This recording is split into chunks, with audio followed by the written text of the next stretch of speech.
अस्सलाम वालेकुम। आज के इस वीडियो में मैं मरूफ़ मज़हबी स्कॉलर जावेद अहमद गामदी साहब की ज़ाती ज़िंदगी और उनके इल्मी काम के बारे में आपको बताऊंगा।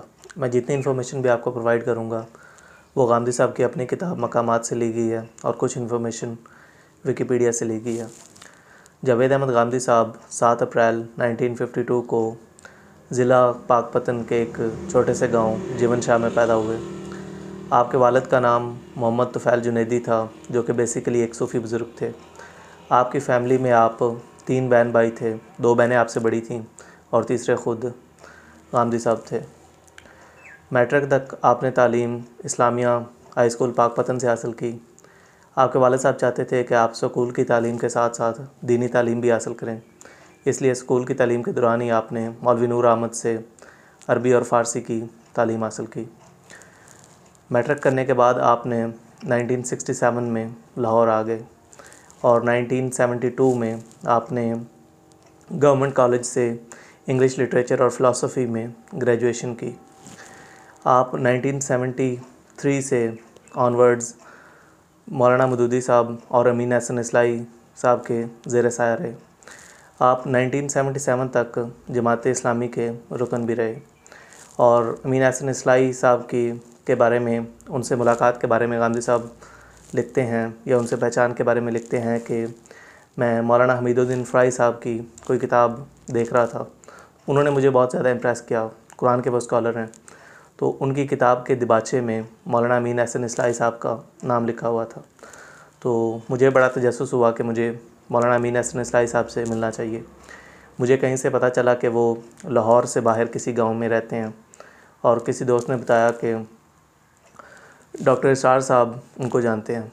तो मैं गांधी साहब ये लिखते हैं कि मैं साइकिल पर डॉक्टर इसरार साहब के पास चला गया और उनसे पूछा अमीन हसन इस्लाई साहब के बारे में। तो आगे से डॉक्टर इसरार साहब ने फरमाया कि इत्तेफाक से वो आज ही अपने गांव से इधर लाहौर आए हैं अपने दिमाग के पास। तो मैंने उनसे उनका एड्रेस पूछा और अमीन हसन इस्लाई साहब के पास चला गया। तो ऐसे उनकी अमीन हसन इस्लाई साहब के साथ मुलाकात हुई।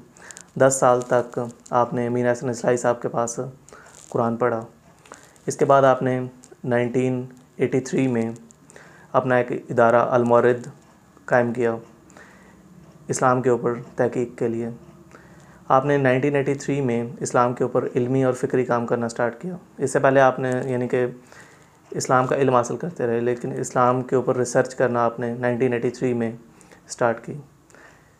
इस्लाम के जो डिफरेंट मबाइस थे, आप अपनी किताब मकामात में लिखते हैं कि इस्लाम की जो भी ताबीर थी वो तनकीद की ज़द में थी। तो इस वक्त मैंने इस्लाम के ऊपर तहकीकी काम करना स्टार्ट किया। आप 1979 से 1991 तक सिविल सर्विसेज एकेडमी में इस्लामियात भी पढ़ाते रहे हैं। गामदी साहब 2 साल तक इस्लामी नज़रियाती कौंसिल के मेंबर भी रहे हैं और 2006 में आपने इस्तीफ़ा दे दिया। 2009 में हुकूमत पाकिस्तान की जानिब से आपको सितारा इम्तियाज़ से भी नवाजा गया। 2010 में आप पाकिस्तान छोड़कर मलेशिया चले गए लाइफ थ्रेट्स की वजह से, और 2019 में आप मलेशिया से आगे अमेरिका चले गए, जहाँ पे अब आप Gandhi centre of Islamic learning में इल्मी और तहकीकी काम कर रहे हैं। गांधी साहब मुख्तलिफ़ टीवी प्रोग्राम्स भी कर चुके हैं, जिनमें उनका सबसे मशहूर प्रोग्राम गांधी था, जो कि जियो न्यूज़ के ऊपर नशर होता था। इसके अलावा एक और प्रोग्राम जियो न्यूज़ के ऊपर ही चलता था, अलिफ़, और करंटली आप इल्म और हिकमत प्रोग्राम दुनिया न्यूज़ के ऊपर कर रहे हैं। गांधी साहब का 2019, 20 और 21 में दी मुस्लिम 500 में भी नाम आ चुका है। दी मुस्लिम 500 मतलब कि world most influential Muslims. Gandhi साहब बहुत सारी किताबें लिख चुके हैं, जिनमें उनकी सबसे मशहूर किताब अल बयान है, जिसमें आपने कुरान का तर्जुमा और तफसीर की है। इसके अलावा गांधी साहब ने मीज़ान किताब लिखी है, जिसमें गांधी साहब ने जैसे दीन को समझा है वैसे उसको बयान किया है। मीज़ान का ख़ुलासा है अल इस्लाम, जिसमें मीज़ान को मुख्तसर तौर पर जो कुछ उसमें बयान हुआ है उसको बयान किया गया है अल इस्लाम में। इसके अलावा गांधी साहब की एक और किताब बुरहान है, जिसमें गांधी साहब जिन मामलात में दूसरे उलमा से डिफ़र करते हैं उनके बारे में बुरहान में बात की गई है। इसके अलावा गांधी साहब की एक और किताब मकामात है, जिसमें जो चीज़ें मीज़ान और बुरहान में नहीं है वो मकामात में है। ये जो गांधी साहब के बारे में इंफॉर्मेशन है ये भी मकामात में ही मौजूद है। इसके अलावा बहुत सारे लोगों को ये पता नहीं होगा कि गांधी साहब शायरी भी करते हैं। जो लोग रेगुलरली गांधी साहब को फॉलो नहीं करते उनको ये नहीं पता होगा, लेकिन गांधी साहब एक शायर भी हैं और आपकी शायरी का मजमूआ आपकी किताब ख्यालो खामा में मौजूद है। आजकल लोग किताबें तो बहुत कम पढ़ते हैं लेकिन वीडियो लेक्चर्स ज़्यादा देखते हैं। गांधी साहब के हज़ारों लेक्चर्स यूट्यूब के ऊपर पड़े हुए हैं। गांधी साहब के लेक्चर्स में से मैं नंबर 1 पे रैंक करूँगा उनके मीज़ान लेक्चर्स को। ये लेक्चर्स मैंने 2021 में देखे थे। उसके बाद मुझे गांधी साहब की फ़िक्र की बुनियाद समझ आई थी। लेक्चर नंबर 9 से लेकर लेक्चर नंबर 55 तक मीज़ान लेक्चर्स में गांधी साहब ने मुबादी तदब्बर कुरान, मुबादी तदब्बर सुन्नत और मुबादी तदब्बर हदीस इनके ऊपर डिटेल से बात की है।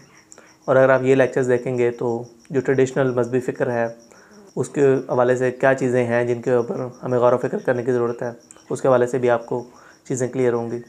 नॉर्मली गांधी साहब जो है वो जब वो बात कर रहे होते हैं तो वो अपना नुक्ता नज़र बयान कर देते हैं, लेकिन मुखालिफ नज़रियात में जो उनमें गलती पाई जाती है उसको वो नॉर्मली हाईलाइट नहीं करते। लेकिन इन लेक्चर्स में उन्होंने ये सारी चीज़ें डिटेल से बताई हैं जिससे आपको क्लियर होगा कि आप खड़े कहाँ पर हैं।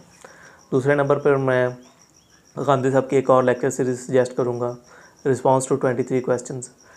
इस लेक्चर सीरीज़ में गांधी साहब की फ़िक्र के ऊपर जो एतराज़ात किए जाते हैं, मसलन पर्दे के हवाले से, दाढ़ी के हवाले से, म्यूज़िक के हवाले से, हज़रत ईसा के हवाले से, सुन्नत के हवाले से, इन सारी चीज़ों के ऊपर एक एक करके गांधी साहब ने इन एतराज़ात के जवाब दिए हैं। तीसरे नंबर पे मैं एक और गांधी साहब की लेक्चर सीरीज़ सजेस्ट करूँगा जिसमें आपने 1400 ईयर इस्लामिक हिस्ट्री को बयान किया है। इस्लामिक जो डिफरेंट मूवमेंट्स थी, ख्वारिज की मूवमेंट्स थी, शिया की मूवमेंट्स थी, सूफिया की मूवमेंट्स थी, ये सारी चीज़ों को, ये सारी तहरीकों को उनकी हिस्ट्री बयान की है और अपने नुक्ता नज़र से नहीं की, बल्कि जैसे कि वो ख़ुद अपनी तहरीकों को बयान करते हैं, अपने नुक्ता नज़र को बयान करते हैं, वहाँ से चीज़ों को बयान करने की कोशिश की है। ये लेक्चर्स भी गांधी साहब के बहुत अच्छे हैं।